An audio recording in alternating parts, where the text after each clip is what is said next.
할렐루야. 아멘. 오늘 거룩한 주일 예배 전에 나오신 우리 한양의 가족들과 우리 성도님들, 그리고 영상으로 예배에 참여하시는 모든 성도님들에게 하나님의 크신 은혜가 있기를 먼저 주님의 이름으로 축원합니다. 우리 앞뒤좌우로 인사하겠습니다. 하나님은 사랑이십니다. 인사하시겠습니다.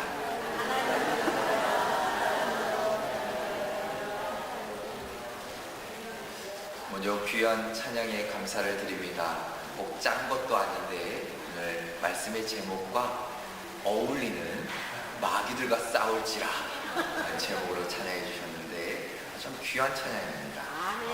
귀한 찬양이니까 찬양 부르실 때 가사를 꼭 이렇게 귀 기울여 들어보시고 그 찬양의 가사가 그 나의 고백이 되시기를 꼭 주님의 이름으로 소망합니다.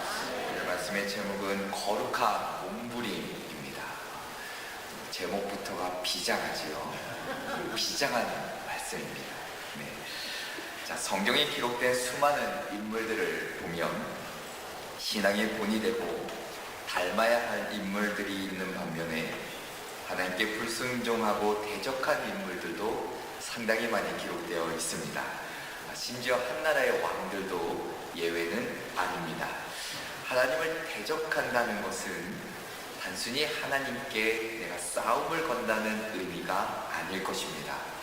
거룩을 향한 몸부림이 멈출 때 우리는 하나님께 등을 돌리게 되고 대적하게 됩니다.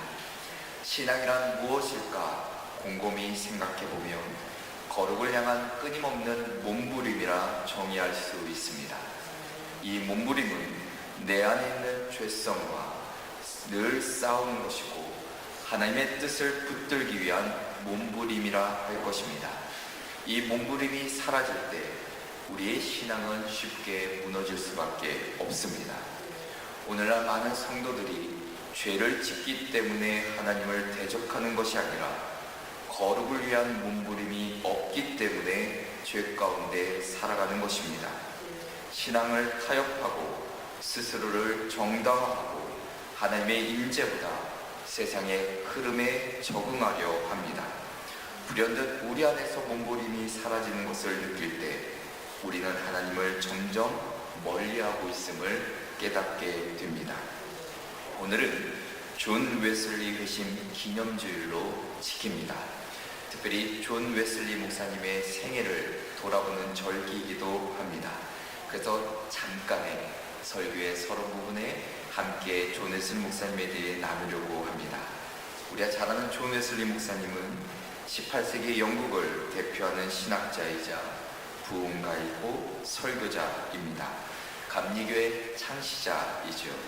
그는 단순히 종교 지도자가 아니라 한 개인의 인격적인 변화가 어떻게 역사와 사회를 바꿀 수 있는지를 보여주신 산 증인이기도 합니다. 성공의 목사였던 사무엘 웨슬리와 수산나 웨슬리 사이에서 태어난 웨슬리 목사님은 15남매 중에 15번째였습니다. 그의 어머니 수산나는 엄격하고 신실한 신앙 교육으로 어릴 때부터 존 웨슬리에게 깊은 영향을 주게 됩니다. 옥스퍼드 대학교에 진학해서 신성회를 조직하고 규칙적인 신앙생활을 추구했지만 이 시기에 그는 여전히 자신의 노력으로 구원을 얻으려 했습니다. 1735년에 조지아 선교에 실패하고 모라비아 형제들의 믿음과 그들의 평안 앞에 충격도 받고 누가 나를 구원할 것인가라는 깊은 영적 번민에 빠질 때도 있었습니다. 자, 그런데 1738년 5월 24일에 런던 올더스게이트 거리의 집회에서 루터의 로마서 서문 낭독을 듣던 중에 내 마음이 이상하게 뜨거워짐을 체험하게 됩니다. 자, 이 사건은 단순한 감정의 변화가 아니라 믿음으로 말미암는 구원의 확신을 얻게 된 결정적인 순간이었습니다. 이 회심 이후에 그는 야외 설교를 통해 수많은 이들에게 복음을 전했고 속회를 조직해서 우리가 지금 모이고 있는 이 속회를 조직해서 성도들의 영적 성장을 도왔고 사회 개혁에도 앞장서게 됩니다.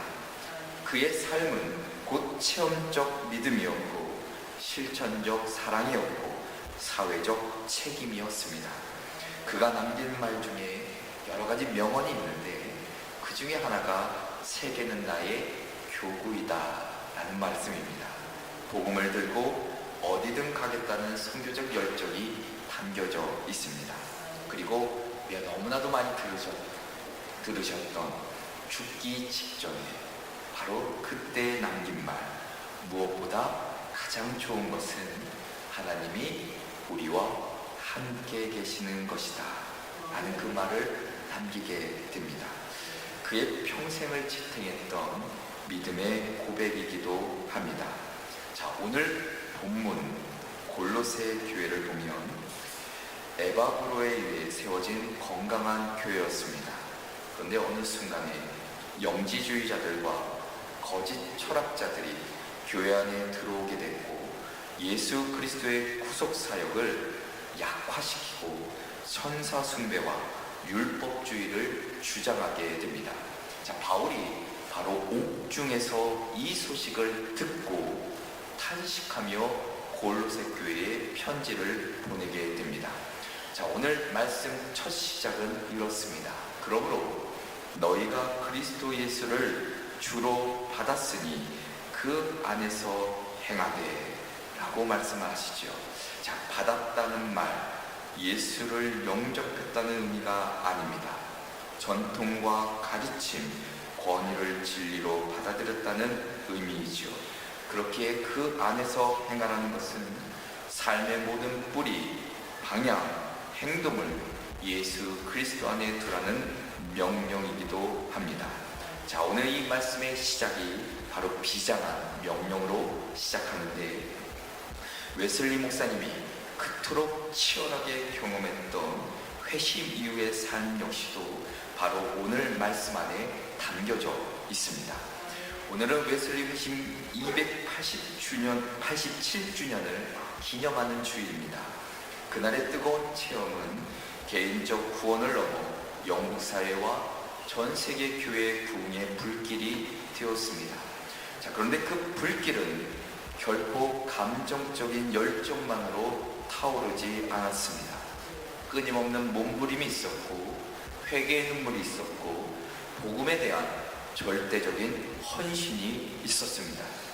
그의 몸부림은 일생을 통해 이어졌고 신앙이라는 것이 그저 안주하는 것이 아니고 성화의 삶은 적당히 흘러가는 강물 위에 떠있는 것이 아니고 매일매일 깊이를 향해 헤엄쳐 나아가야만 하는 몸부림이 있어야만 된다는 것을 오늘 우리에게 다시 한번 깨닫게 하십니다.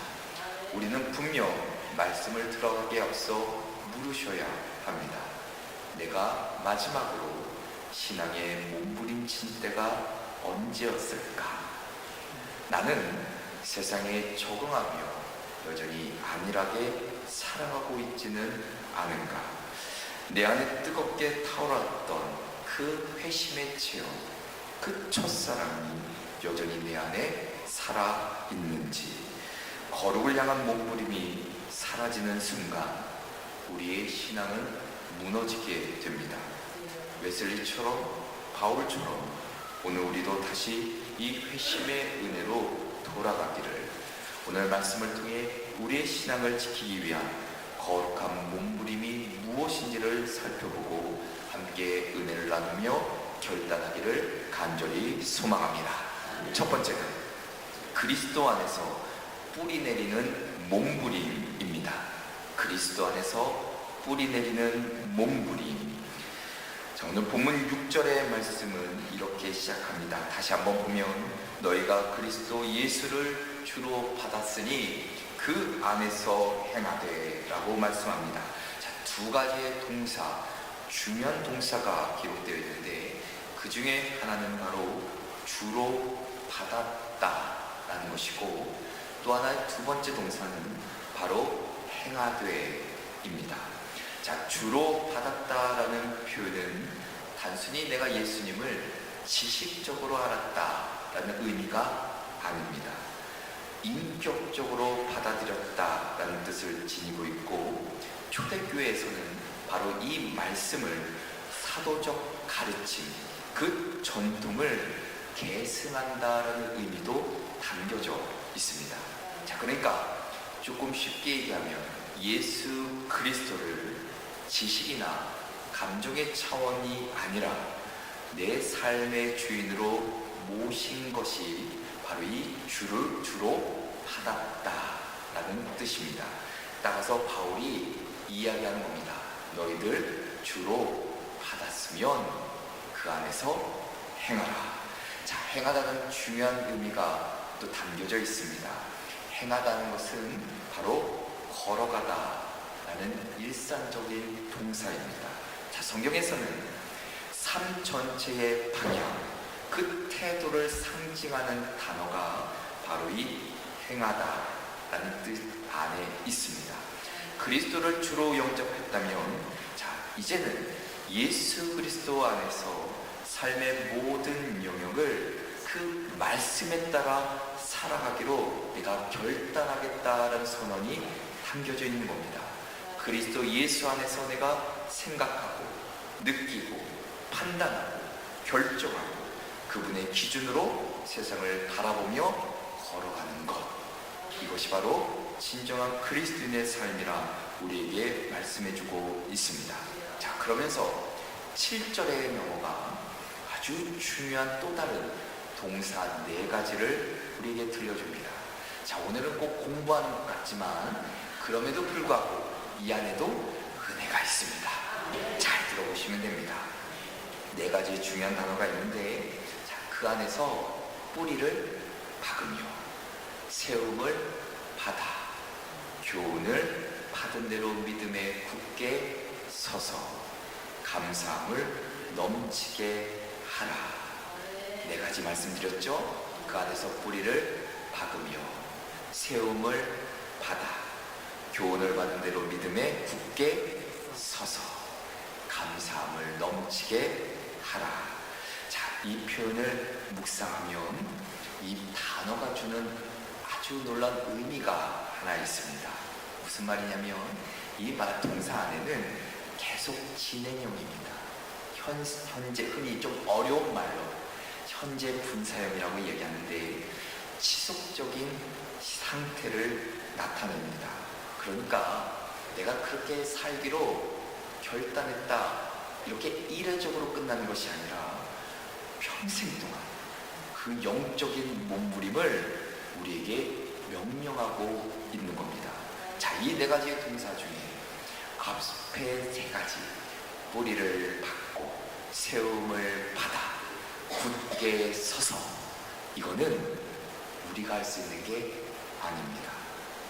하나님께서 해주셔야만 가능한 동사입니다.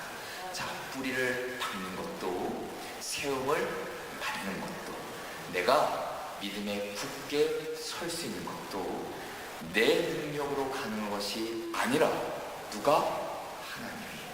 하나님이 도와주셔야만, 말씀을 통해 성령의 능력을 통해 바로 그 은혜로 말미암아 우리가 이루어질 수 있다는 것을 성경은 우리에게 일러주고 있습니다. 자, 여기서 우리가 바울이 2가지의 아주 중요한 비유를 사용하는데 바로 식물과 건축물입니다. 자, 식물은 뿌리를, 건축물은 기초를 통해 성장하고 유지되지요. 바울이 에베소서 3장 17절에서도 비슷한 말씀을, 이미지를 사용합니다. 이렇게 기록하는데, 사랑 가운데서 뿌리가 박히고 터가 굳어져서 라고 말씀합니다.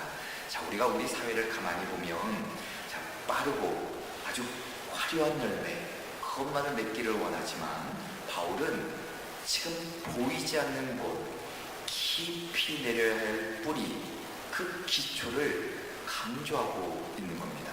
그러니까 신앙은 겉으로 드러나는 감정, 어찌 보면 열심 이전에 그리스도라는 예수 그리스도의 그 반석 위에, 그 말씀 위에 깊이 뿌리 내리지 않으면 우리의 신앙은 얼마든지 쉽사리 넘어질 수밖에 없다는 것을 깨닫게 해주시는 말씀입니다. 자, 그러면 우리가 어떻게 그리스도 안에 뿌리를 내릴 수 있을까? 이게 더 중요한 거겠죠. 자, 우리가 두 가지를 꼭 기억하셔야 되는데, 그 첫 번째는 뭐냐면 예수님과의 인격적인 교제입니다. 예수님과의 인격적인 교제가 바로 깊이 뿌리 내릴 수 있는 첫 번째 방법입니다. 자, 예수님이 자신을 가리켜 무엇이라 얘기하냐면 생명의 떡이라도 이야기하고 세상의 빛이라도 말씀하시고 참 포도나무라 말씀하십니다. 자, 이 말씀은 단순한 은유가 아닙니다. 예수님 없이는 우리는 생존할 수 없다는, 생존조차 불가능하다는 고백이기도 합니다. 그리스도를 떠난 신앙은 생명을 잃어버린 뿌리 없는 식물과 같은 것이고 방향을 상실한 나침반과도 같은 것이죠. 자, 이 시대는 그리스도를 믿는다고 하지만 그분과는 멀어진 채 바쁘게 사는 신앙인들이 많다는 겁니다.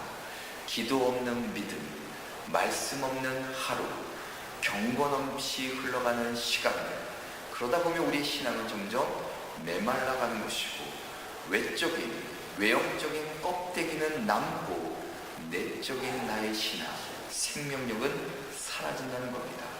그렇게 우리가 끊임없이 예수님과의 인격적인 교제가 없으면 우리의 신앙은 쉽사리 뿌리가 얕게 뿌리를 내는 것처럼 세상의 유혹과 미혹에 넘어질 수밖에 없고 깨질 수밖에 없고 수없이 유혹에 쓰러질 수밖에 없는 연약한 존재들임을 다시 한번 우리는 깨닫게 된다는 것이죠.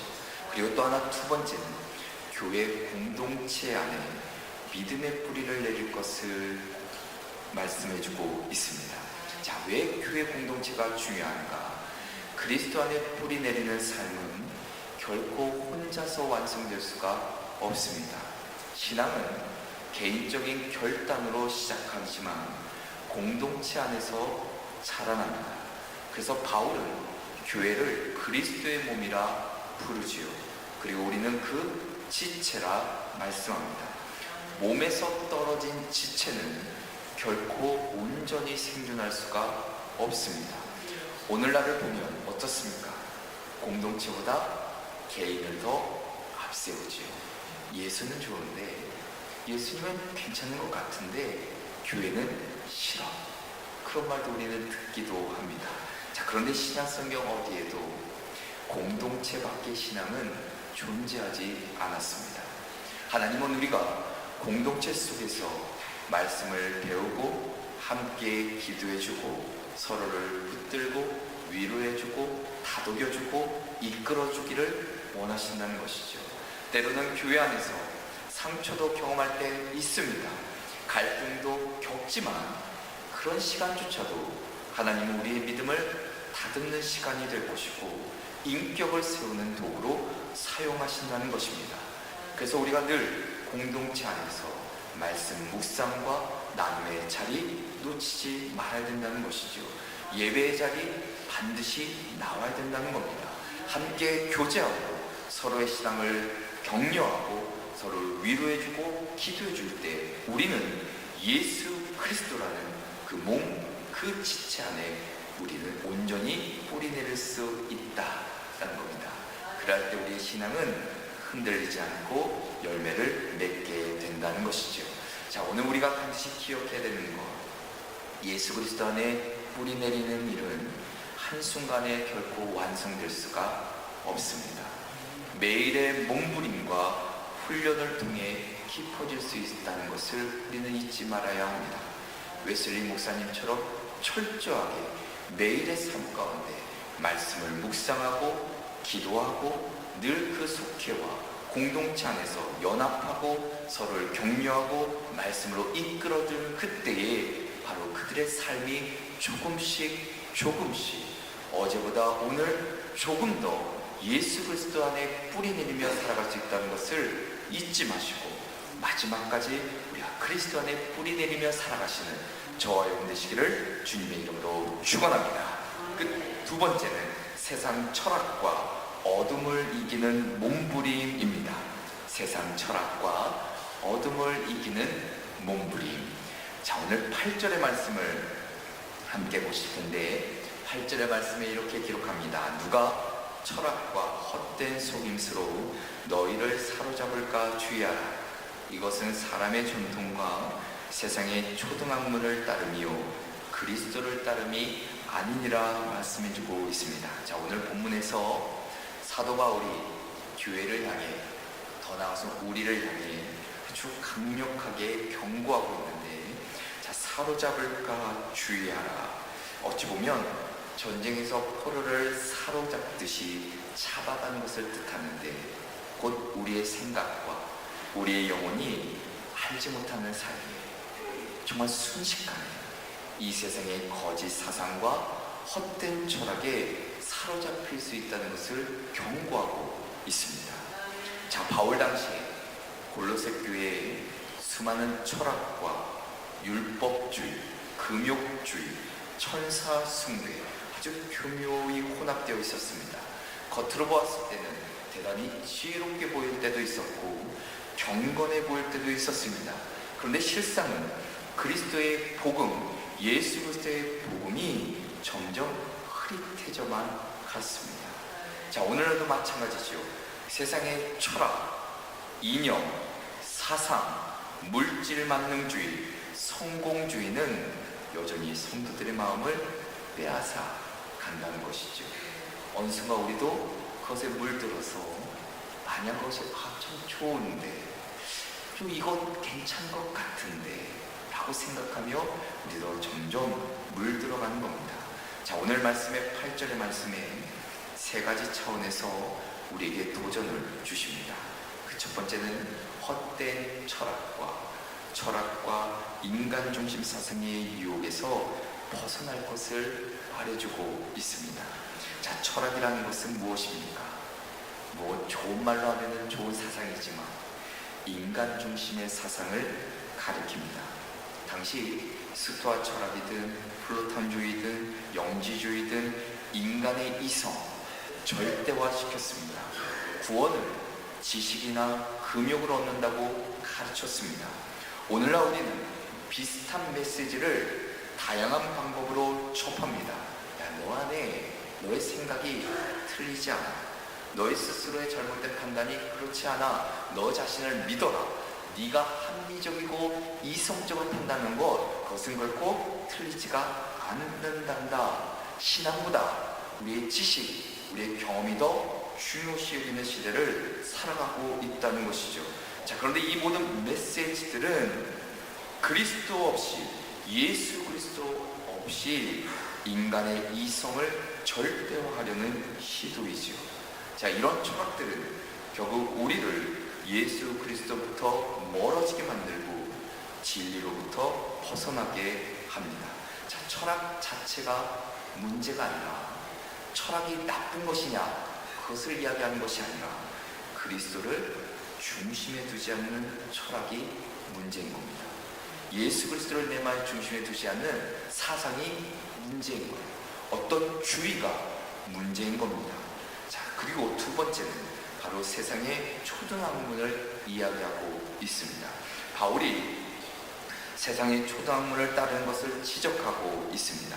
초등학문이라는 게 어떤 겁니까? 어린아이들이 이렇게 배우는 알파벳과 같은 아주 기초적인 지식입니다. 자, 당시에는 하늘의 별, 어떤 계절, 어떤 운명, 어떤 점성술 같은 것들을 통치하는 그 영적 존재들이 있다고 다 믿었습니다. 오늘날로 말하면 무엇일까요? 미신이죠. 사주입니다. 운세, 점성술이죠. 인공지능을 맹시하는 태도겠죠. 자기 운명을 스스로 통제하려는 집착도 포함합니다.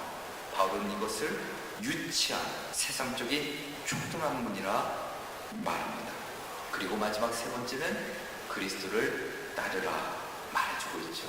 바울이 마지막으로 강하게 우리에게 말씀해주고 있습니다. 이 한 문장으로 신앙의 방향을 명확하게 우리에게 일러주고 있습니다. 예수 그리스도를 따르지 않는 모든 사상은 아무리 합리적이고 세련되어 보여도 궁극적으로 잘못된 길임을 말씀해주고 있습니다. 그렇게 우리는 날마다 싸워야 된다는 것이죠. 우리의 생각을 지키는 싸움, 믿음을 지키는 그 싸움, 진리를 따라 싸는 싸움, 세상의 말이 아무리 크게 들려도 아무리 합리적이고 이성적이라 할지라도 사람들의 이목이 아무리 화려하게 쏠린다 할지라도 우리는 예수 그리스도를 따르는 자로 세상의 어둠을 이기는 그 몸부림을 반드시 멈추지 말아야 합니다. 사랑하는 성도 여러분, 우리의 삶을 분명히 돌아보셔야 합니다. 세상의 철학과 가치관, 무수히 쏟아지는 말들 속에서 우리는 얼마나 그리스도를 중심에 두고 생각하며 살아가고 있습니까?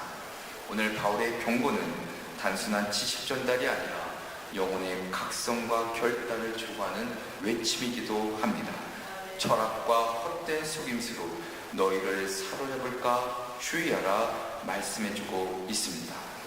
지금 이 시대 겉으로는 과학과 정보, 문화와 이성으로 포장되어 있지만 그 안에는 여전히 어둠과 거짓이 숨겨져 있다는 사실을 사람들은 자신을 신처럼 만들고 감정과 성공, 쾌락을 기준으로 삼으며 살아가고 있습니다.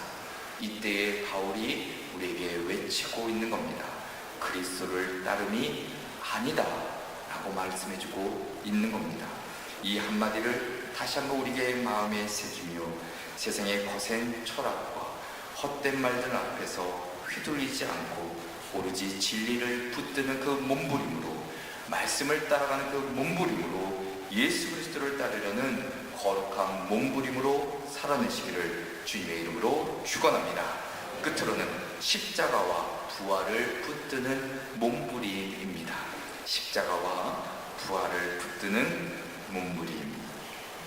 자, 오늘 사도 바울이 고린도서 2장을 기록하며 오늘 6절에 그리스도 안에서 행하라 라는 권면으로 시작해서 그리스도 안에 뿌리를 내리고 그리고 8절에 세상의 헛된 철학을 경계하고 그리고 이제 바울은 우리로 하여금 다시금 복음의 중심, 핵심을 다시 한번 우리에게 일깨워 줍니다. 바로 십자가와 부활인데 십자가와 부활을 붙드는 삶, 그 삶이야말로 참된 그리스도인의 삶이라 바울은 말씀해주고 있습니다. 자, 9절을 먼저 보면 이렇게 기록합니다. 그 안에는 신성의 모든 충만이 육체로 거하시고 라고 말씀하고 있습니다. 자, 오늘 말씀이 쉬운 말씀은 결코 아닙니다. 단어들 쓰인 단어들 자체도 참 어려운 단어를 썼기 때문이죠. 자, 이 말씀을 가만히 우리가 묵상할 때 자, 예수 그리스도 안에, 그 안에는 예수 그리스도 안에는 하나님의 본질, 그 자체, 즉 신성, 그 신성이 모든 충만이 육체로 임하셨다라는 말씀, 그 놀라운 선포를 담아내고 있습니다. 자, 신약 성경 전체를 보더라도 신성이라는 단어는 바로 여기 딱 한 번 사용합니다.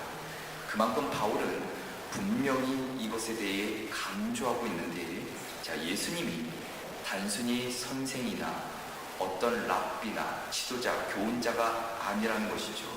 예수 그리스도 이꼬르 곧 하나님이시라는 것을 말씀해주고 있습니다. 왜 그런가 보면 당시 골로새 교회가 예수님의 신성을 부인했기 때문입니다. 당시 그 교회가 더 높은 영적 존재를 통해서 무언가를 이단 사상, 영지주의 그 사상에 흔들리고 있었기 때문이에요. 자, 그래서 바울이 이야기하고 있는 겁니다. 야, 예수 그리스도 안에 그 신성의 모든 충만이 우리가 꼭 잊지 말아야 될 것이다. 자, 오늘날도 마찬가지죠. 십자가보다 더 매력적으로 보이는 성공, 그 부활보다 더 현실적이라 말하는 세상의 방법들이 우리를 유혹하고 있다는 겁니다. 하지만 오늘 바울이 이야기하는 것이죠. 너희도 그 안에서 충만하게 되었나니 라고 이야기합니다. 그리스도 안에 있는 자는 이미 충분하다. 예수 그리스도를 붙드는 것이 결코 부족한 것이 아니다. 세상의 사상, 가치 그런 것들을 붙잡는 것보다 예수 그리스도 한 분만 붙잡으면 그것만으로도 충분하다. 가치 있다. 가장 완전한 길이다. 바울이 우리에게 일러주고 있습니다. 자, 그리고 그 이후에 11절 말씀에 이렇게 기록하죠. 또 그 안에서 너희가 손으로 하지 아니한 할례를 받았으니 곧 육의 몸을 벗는 것이요 그리스도의 할례니라. 바울은 성도의 삶을 구약의 할례와 대조되는 영적인 할례, 곧 옛 사람의 벗어남을 묘사해주고 있습니다. 그리고 12절에 이렇게 기록하죠. 너희가 세례로 그리스도와 함께 장사되고 또 죽은 자들 가운데서 그를 일으키신 하나님의 역사를 믿음으로 말미암아 그 안에서 함께 일으키심을 받았느니라 말씀하고 있습니다. 자, 세례라는 것이 단순한 의식이 아니죠. 세례는 옛 자아가 그리스도와 함께 죽는 겁니다. 그리고 예수님과 함께 다시 산 것을 의미합니다. 자, 근데 이것은 그 한순간, 그때뿐만이 아니라 매일의 싸움입니다. 내 욕심을 죽이는 것, 세상의 기준을 죽이는 것, 죄악의 유혹을 죽이는 것, 그 몸부림은 매일매일 지속되어야 된다는 것이죠. 그래서 하나님의 뜻대로 살아내고 복음의 능력으로 살아내는 그 결단, 그것이 바로 십자가와 부활을 붙드는 몸부림이라 말할 수 있습니다. 세례를 받았다고 끝나는 것이 아니라는 겁니다. 날마다 세례의 의미를 되새기며 살아야 된다는 겁니다. 그것이 곧 하나님을 믿는 믿음의 삶이라 오늘 성경은 우리에게 일러주고 있습니다. 13절과 14절의 말씀에도 이렇게 기록합니다. 또 범죄와 육체의 무할례로 죽었던 너희를 하나님이 그와 함께 살리시고 우리의 모든 죄를 사하시고, 우리가 어떤 존재였는지를 분명히 성경은 기록하고 있습니다.